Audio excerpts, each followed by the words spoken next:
Noong 1962, itinatag ang ESO, Standard Fertilizer and Agrichemical Company Incorporated, na naglalayon na maging isa sa mga nangungunang kumpanya ng mga kemikang pang-agrikultura sa Pilipinas.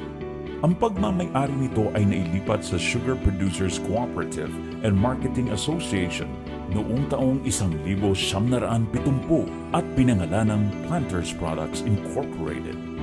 Alinsunod sa Letter of Instruction bilang 178 na nilagdaan ni dating Pangulong Ferdinand Marcos. Noong Marso 1974, inilagak ang mga shares of stocks ng PPI sa pangangalaga ng Non-Profit Planters Foundation Incorporated. Ang PFI ay naatasan na ibahagi ang nasabing shares sa mga magsasakang Pilipino.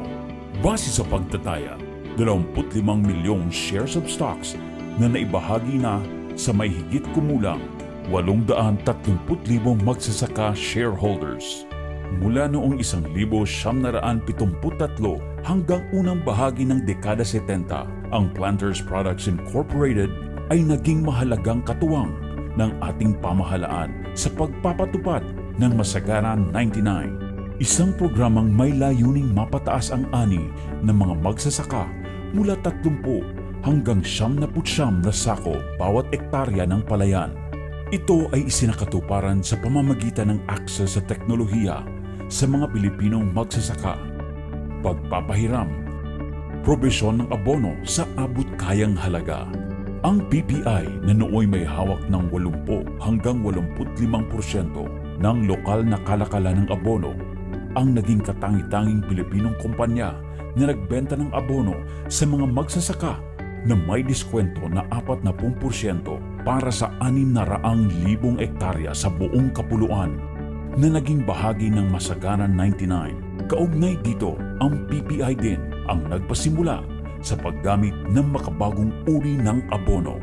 Sa kasalukuyan, ang Planters Products Incorporated ay patuloy na walang sawang pagseserbisyo sa ating mga kabalikat na magsasaka. Ito ay sa pamamagitan ng paghahatid ng kompleto, dekalidad at abot-kayang mga produkto para sa kanilang mga sakahan. Kalakip ang pagbabahagi ng makabago at naaangkop na teknolohiya at suportang teknikal upang kanilang matugunan hindi lamang ang kanilang pangangailangan, bagkus pati ang buong bayan. Ang PPI ay isa sa mga naunang Filipino agrichem company na naging ISO certified. Patunay na world-class ang batayan ng kalidad at galing.